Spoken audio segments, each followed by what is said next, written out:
Our next focus is building community.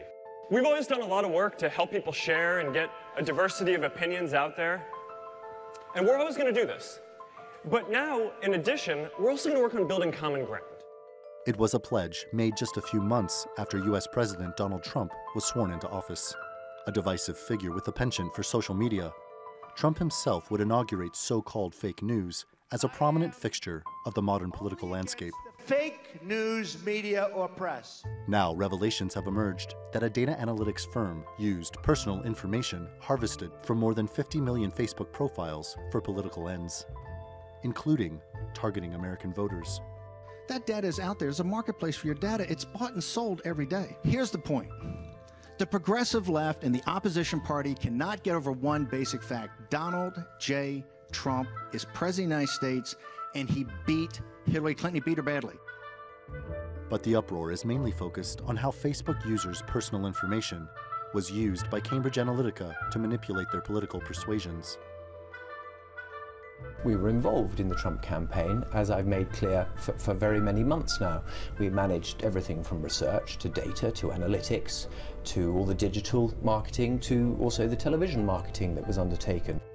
In an undercover report by Britain's Channel 4, Chief Executive Officer Alexander Nix was filmed discussing how to produce sex scandals and fake news to skew elections around the world. Sent some girls around to the candidate's house. He has since been suspended from the company. Lots of history of things. In elections past, one of the usual phenomena or characteristics of elections is people give wrong information over other candidates to outdo them. And those can be just from hurling insults to hate speech or to defaming them. In the 2017 elections was where we saw something totally different. Scaremongering tactics were evident in the election of Uhuru Kenyatta over his opponent, Raila Odinga. And by Cambridge Analytica's own admission, it was involved in just about every element of Kenyatta's re-election bid. But the contested vote is not the only one being re-examined in light of the revelations about the breach of Facebook users' data. Investigators from Britain's data watchdog have raided Cambridge Analytica's London offices. They wanted to find out whether the company provided data to the Vote Leave campaign ahead of the 2016 Brexit referendum. But what's most troubling for lawmakers isn't if and how Cambridge Analytica manipulated political choices, but how it got the data in the first place.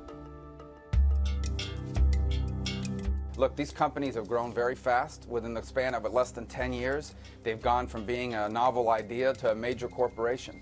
And I'm not sure if the sort of institutional knowledge about the responsibilities, both legal and ethical, that come with that have kept pace with their growth. The main U.S. consumer protection body has reportedly opened an investigation into whether Facebook has violated privacy agreements. And EU leaders have revisited the issue. A new EU General Data Protection Regulation, or GDPR, comes into effect in May, and it could cost Facebook and other companies significant portions of their annual revenue for such data breaches. Cheating will be very, very expensive.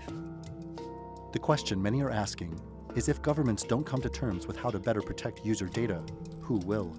Can Facebook cut all of this off? Can they actually go far enough to protect your privacy? Absolutely not, because their entire viability financially involves using data to create a good experience for you and to target you for ads.